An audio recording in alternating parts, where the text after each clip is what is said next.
Hi everybody, we are back and we are talking about problems with tax. Alrighty, first of all, I think we're going to ask, what is sales tax? Well, if you look up here, sales tax is an amount added, and Ms. Benson's got the good writing, so she's writing it in, to the original price of a product, and it is represented as a percentage, okay? Now, the money collected for sales tax is used for education, it's used for health care, and it's used for transportation, like public transportation around our county. Right now, our local sales tax is 5.3%. So anytime you see tax anywhere, and there are different taxes for different things, like at a restaurant it might be different than in a store, but anytime you see a tax, it's written as a percentage, but for us solving problems, we're going to use a decimal. So we got to know how to change this into a decimal. All right. So whenever you have a percentage, like in this case, 5.3%, and you want to change that into a decimal, you will always divide by 100. Perfect. Okay, so I'm going to take 5.3 and I'm going to divide by 100. And that gives us 0.053. Or, because we're going to end up writing a lot of zeros in this, you can write it without the zero in the front, and it means the same thing. So to change a percent to a decimal, you divide by 100.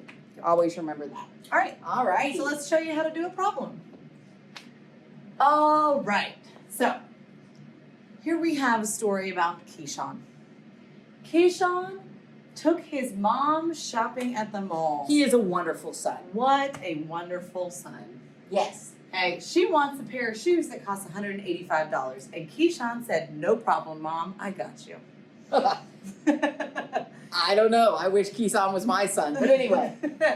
All right. So you know probably when you go to the store, if you see that something costs $185, after you check out at the register, it's going to cost you more than that because they're going to add tax to that. So we're going to figure out if the sales tax rate is 5.3%, how much tax does Kesean have to pay? So we're just looking for the tax, right? Just the tax. All righty. All right, so the first thing that we've got to do is turn this percent into a decimal. I got you, Miss Benson. All right. So I'm going to take 5.3 and I'm going to divide that by 100. Beautiful. So this is 0.053. Okay. And we're going to take the original price of the item and multiply it by that decimal. Okay, so I'm going to take 185, and I can put 0.00 if I want to, I don't have to, times the decimal. And I'm going to click on this answer button.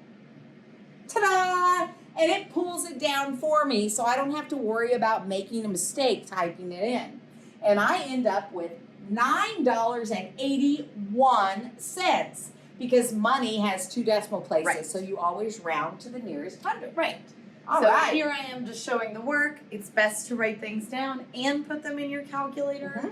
And then that is how much tax will he have to pay. So he'll pay $9.81 of tax. But then, if we want to know the total, including tax, we have to add some numbers together. Right. So we're going to start with the 185.00 and we're going to add the amount of tax, which gives you $194.81.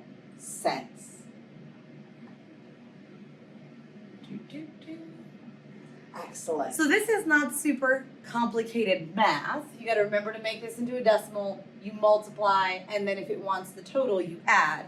The part that is tricky is those key words. Absolutely. Okay, so we have them underlined in these problems, and we have them written down here. If you don't have these notes, pause here and write them down because you're going to need them. Okay? If a problem says how much tax, you just do this step. Right. If it says tax only, you just do this step. Now, if it's saying, or if we have to take the original and add the tax, it's going to say things like total price Right. or total cost. It might say final price. What is the final price? It might say including tax or after tax. So any of these things, you have to take the original and add the tax. So you would do both of those steps. Okay, and we're not going to do another example with you. So today, while you are practicing, make sure you have these handy to look at. You have a great day. And if you want to buy somebody some shoes, We're available. we're available.